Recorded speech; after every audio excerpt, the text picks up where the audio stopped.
17 heures maximum. Terminé. Ce que beaucoup considèrent comme la compétition d'une journée la plus difficile au monde a. La récompense de devenir connu sous le nom d'Ironman. Maintenant que j'ai 5 décennies, je ne pense pas avoir un jour un tel titre ou une telle récompense dans le domaine sportif. Mais même si ni vous ni moi ne sommes de grands athlètes. Si vous croyez en Jésus-Christ, vous avez également été appelé à une grande course. Une belle course qui surpasse de loin celle organisée par le championnat du monde Ironman. Cette course, comme nous l'enseigne l'Épître aux Hébreux, est la vie chrétienne. Elle-même, c'est notre marche quotidienne avec Christ jusqu'à ce que nous le voyions face à face. C'est vivre chaque instant devant le visage de Dieu grandissant dans sa grâce et son amour. Si vous êtes en Christ, vous êtes dans une course que, par sa grâce, vous terminerez. Mais le chemin sera compliqué. Dans cette course, Dieu fait de vous un homme de fer à l'image de son Fils. Et la clé pour atteindre la ligne d'arrivée de cette course est précisément celle-ci. Avoir confiance dans le Christ suprême, car en lui nous avons tout. Aujourd'hui, suivre le rythme de cette course dans un monde déchu n'est pas une tâche facile. Maintenir un bon témoignage devant les gens n'est pas toujours facile. Parfois, les résultats immédiats ne semblent pas favorables ou encourageants à court terme. Les résultats ne sont pas toujours des fins heureuses dans nos histoires, et cela peut commencer à décourager certains de continuer à maintenir cette étape dans la course à la foi.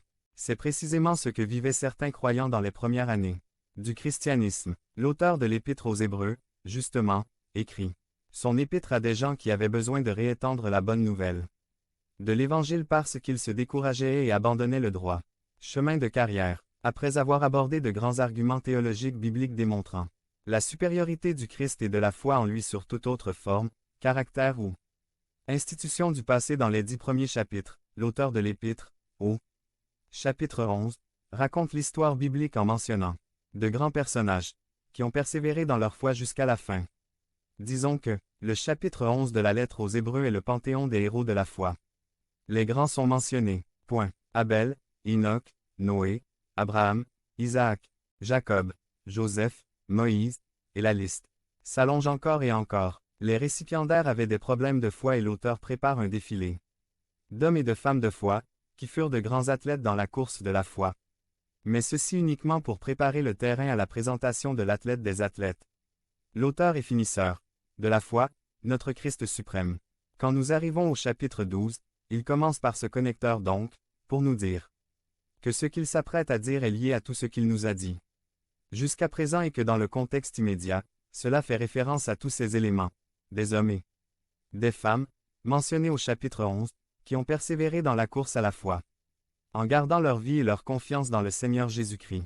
Et Hébreux 12, un NKJV dit, c'est pourquoi nous aussi, qui avons autour de nous une si grande nuée de témoins, cette nuée de témoins ne fait pas référence aux personnes qui vous entourent, vous et moi, dans la vie quotidienne, comme nous pourrions le faire, penser en donnant une lecture superficielle à ce verset. Cette nuée de témoins fait référence aux témoins qu'il vient de nous présenter au chapitre 11, tous les héros de la foi. L'image que nous avons ici est celle d'un stade rempli de gens qui ont couru la course et qui sont désormais dans les tribunes autour de nous.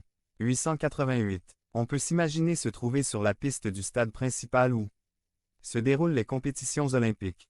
Nous voilà, ceux d'entre nous qui sont encore en vie et qui croient au Christ, sur le point de commencer la course, et autour de nous se trouvent les milliers et les milliers de personnes qui, dans l'histoire biblique, ont parcouru ce même chemin et ont atteint la ligne d'arrivée par la grâce du Christ.